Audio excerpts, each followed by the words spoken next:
Shout out mga Lods. Morning. Nadulas si Amy Marcos na merong ginagapang na 1 trillion na budget para sa impeachment ni Sara Duterte. Hindi siya nakapalag sa kanyang pagkadulas. So yun ang panonorin natin ngayon. In-interview kasi siya ng mga media sa kapihan sa Senado noong nakarang araw. Kahapon ata yan. Kahapon. So nadulas siya dahil tinatalakay nila yung about sa PhilHealth. Napunta sila sa usapang impeachment. Punta kami ng isdaan. So yun, nadulas siya. At yun ang panonorin natin. Opinion lang tayo dyan. Comment ang opinion dyan sa mangyayaring impeachment kung matuloy man na hinahay. May panibagong impeachment na naman. Impeachment. 3 impeachment na nakasampa pero hindi pa rin tinatalakay sa Kongreso. So yun ang ating panorin. Let's go. Pero ma'am, kung hindi i-recommit sa BICAM, kung hindi babalik sa BICAM, kung yun na maging desisyon ng Malacanang, kaya naman sa executive level na i-address yung mga controversial provision ng budget? Ako'y nangangamba at kinakabahan na baka naman hindi tama ang payo sa aking kapatid. Alam po ninyo, technically, I think the President is absolutely right that in fact, once the bill has been endorsed to him and it's already on his table, all he can do is to veto line by line the budget. However, the reality is that time and again, as mentioned under the Anti-Agricultural Economic Sabotage Act as well as the Magna Carta for Seafarers, time and again it has occurred that the executive has enjoined the legislature to take a second look at their BICAM report when it is unacceptable, perhaps unimplementable, or otherwise requires further study. Pwede naman pakiusapan yan. Maliwanag naman yan eh. At saka, ang hirap kasi sa veto, mauuwi sa zero.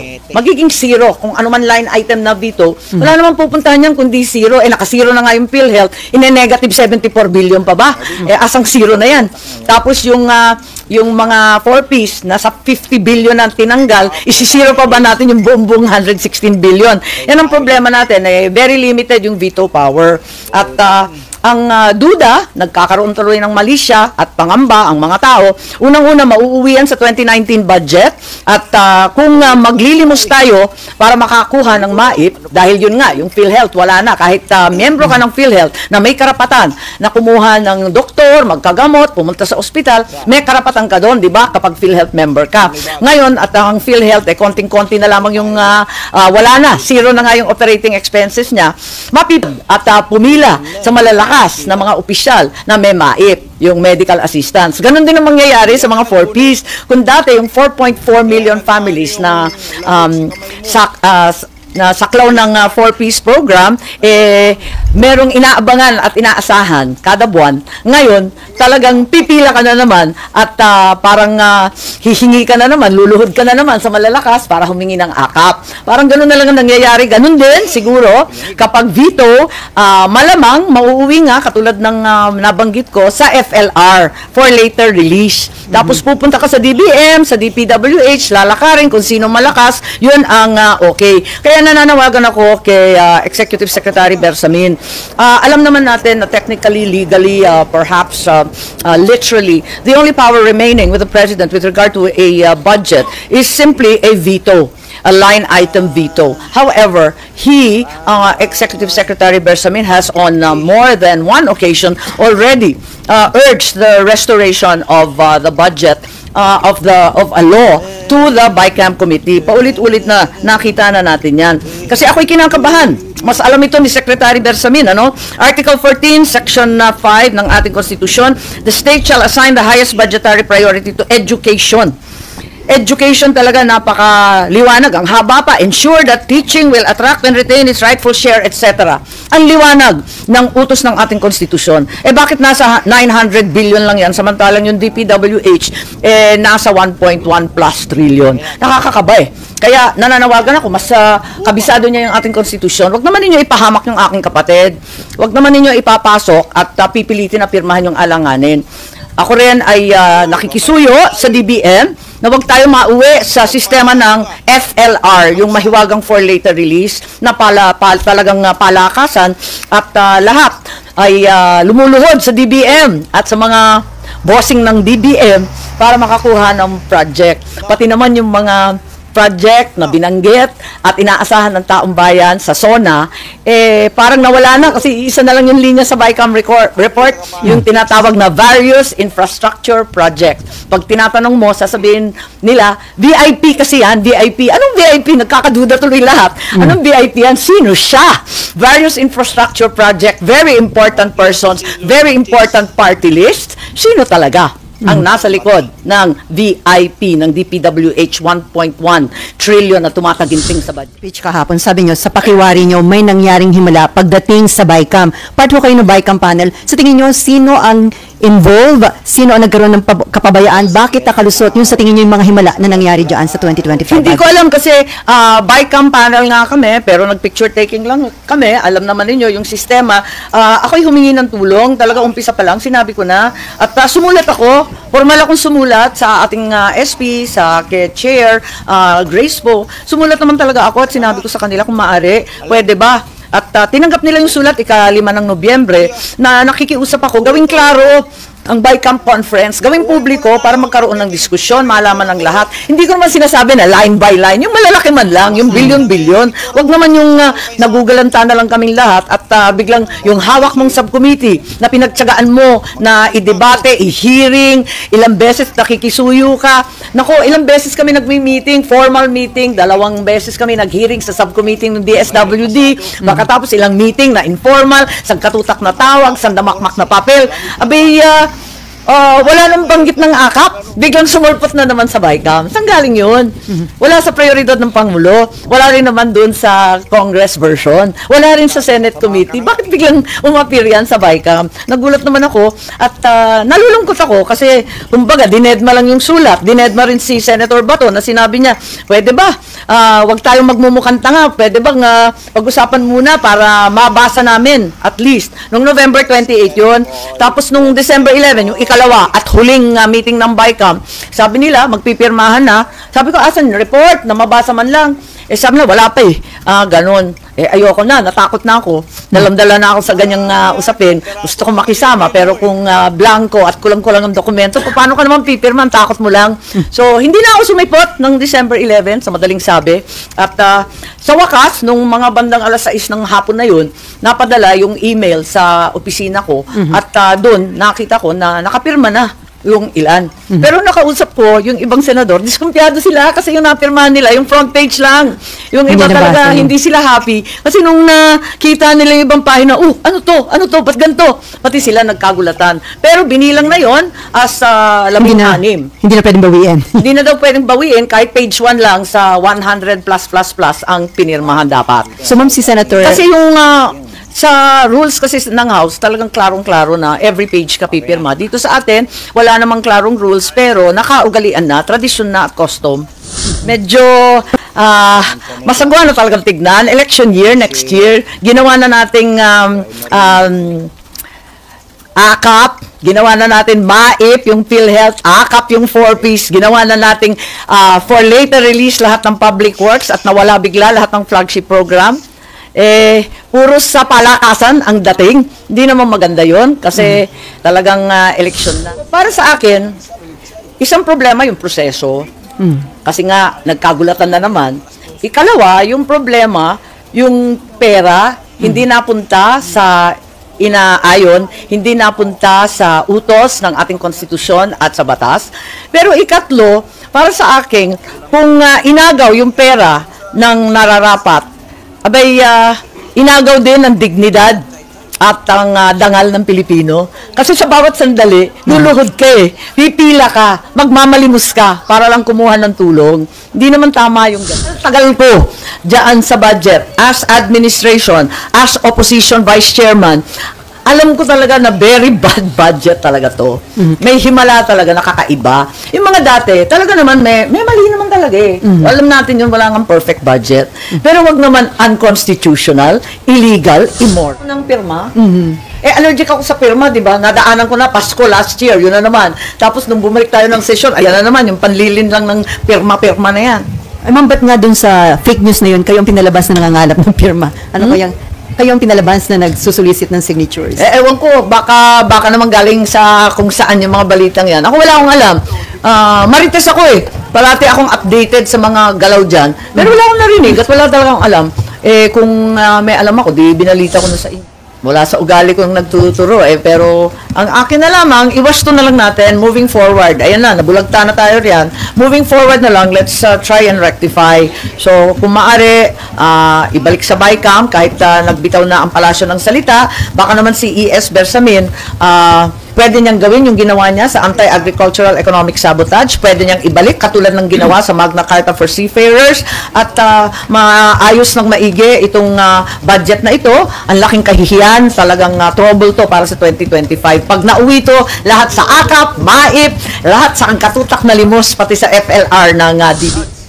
Hindi ko talaga alam, pero ang maliwanag lang sa akin, yung nasa batas, no? Na yung PhilHealth talaga, may bahagi talaga na para sa kanya. At pagbasahin natin, yung NEP, yung ORIG na provision para sa PhilHealth, ang liwanag naman, to be used for premiums of indirect contributors. Ibig sabihin nun, yung mahihirap, yung binabayaran yung premium ng gobyerno. Alam niyo talagang iniisa-isa natin at talagang linilikom ng mga members ng PhilHealth, inaawa sa sweldo at talagang pilit nilang binabayaran yung premium. Bakit biglaan ang gobyerno nagdesisyon, hindi na babayaran lahat ng premium? Anong klase yun? Tapos yung benefit package improvement. Ayun, required din yan. Di, ibig sabihin, wala nang improvement. Lahat naman tayo, alam na kulang yung outpatient. Ilan lang chemo, ilan lang dialysis, wipe out ka na. Yung outpatient, pati yung in-hospital. Tapos, para sa beneficiaries ng pamana, kasama din yan. So, lahat yan, wala nang premium. Lahat ng cannot afford, wala na silang PhilHealth. Instead, luluhod na lang sila sa may kapangyarihan at hihingi ng MAIP. Ma'am, dun sa third impeachment complaint against VP Sara na na-file today. Meron nga di ba? Saktong-sakto. Oo. May mga malisyoso nga nagsasalita na fundraising na nga daw itong budget na to para sa 1 trillion impeachment. Bigla akong kinabahan. So, Ha? itong budget gagamitin for the impeachment? 1 trillion daw ang inaasam-asam na lilikumin eh.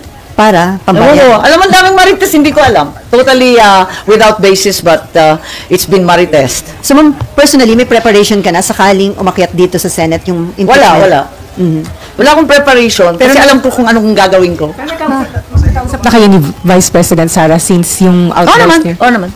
So, how was it, ma'am? Pero hindi ako oo naman. Pero ma'am, ano nakikita? Pero hindi pa kami nagkikita eh. Kasi, Telepono lang kayo nag-ausap, ma'am? Ha? Yung since yung... kung maalala, kung nakita ko siya, kailan ko siya nakita? pero ma'am, since nung outburst niya... Kasi panay punta niya sa Davao, at ako naman, wala nang ginawa, kundi lumipad sa kasulok-sulukan ng daigdig. So, pero parang tigil naman ngayon, ano yun ma'am, may na-workout kayong ceasefire, parang tigil naman yung sagutan ngayon ng Presidente at saka ni Vice. Tulad ng sinabi ko, pinagdadasal ko na lang silang lahat. Pero ano nakikita mong senaryo? Aakyat kaya sa Senate yung impeachment complaint? Maraming nagpupumiglas, hindi ba? Pero para sa akin, napakalungkot, napakasama para sa ating bansa, kadami-dami na nating problema. Hindi ba dapat tutukan na lamang yung bigas, yung mga issue ng kuryenteng sintu-sintu at napakamahal?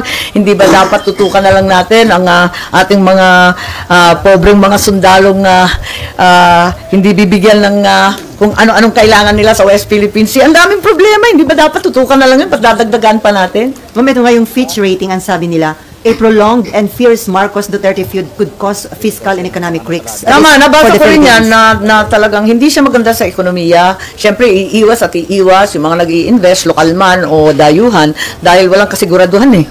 Di siyempre, kinakabahan sila mag-expand, kinakabahan sila mag-invest. Sayang eh, parang inggit na inggit ako sa Malaysia. Bilyon-bilyon na ang linagay ng Google, ng Intel, ganun din yung Thailand. Bakit tayo nahuhuli? Vietnam, parang laki-laki na ng foreign investment nila. Although, sinasabi, may pumapasok rin dito, pero yun nga, napakalalaki ng mga IT investment sa kanila. Ang ganda. Or may marami nagsasabi na pwedeng may mahalagang role kang gampanan dahil close ka kay VP Sara and then kapatid ka ng Pangulo. May mga appeal na mag-intervene ka para ma-address yung, at ma-prevent yung matagal at matinding bangayan between the two highest leaders of the country. Tulad ng sinabi ko, pinagdadasal ko na lang sila kasi marami yatang nambubuyo eh. So hanggang dasal na lang, ma'am, gagawin mo. May himala. Yun lang bang Nakapasok yun sa budget? Sinasabi nila? Hindi naman ganun. Napaka-literal naman nun. So, paklarify lang po. Ano po ba yung mga... Hindi, biro lang yun. Chismis lang yun. Sige. Marites lang. Marites lang. From Abangan ang susunod na kabanata. Kalaglag na.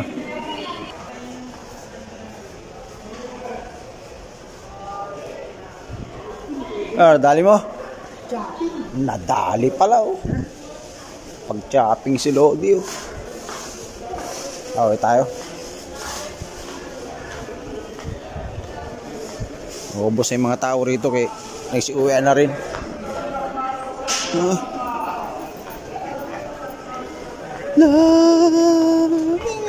Ano pare?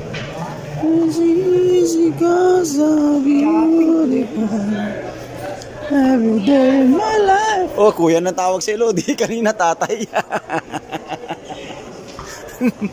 Lodi. Kanina tatay, ngayon kuya na.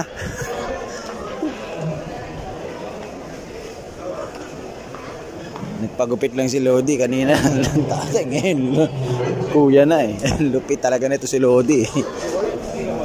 Malupit ang dating.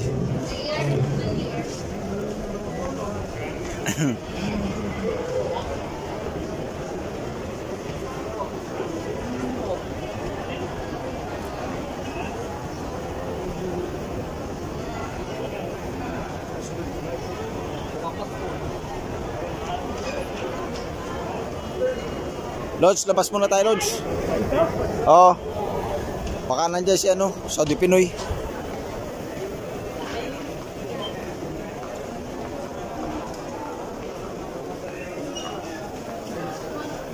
Nakaraan nandito yun eh. Oo.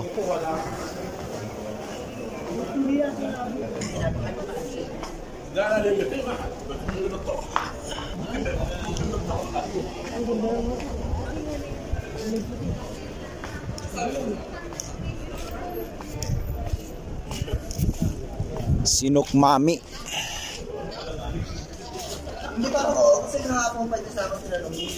Karana dito sa Saudi Pinoy eh. Kaging dito tumatambay yun eh. Oh, poging-pogi oh. Ha? Poging-pogi si Lodi oh. Oh.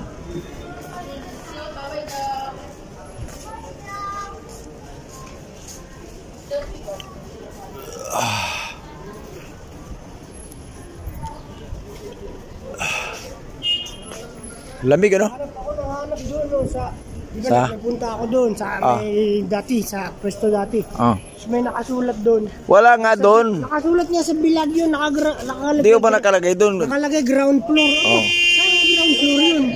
Hindi ko ba na doon gate 7 sabi, nakalagay doon gate 7. Ganap ako dyan, sa gilid, punta ako ron. Wala nasa taas. Wala eh, chay lang naman pala yung hahanapin mo ron. Kagrabe ka. Malay mo sa susunod. Poging-pogi oh.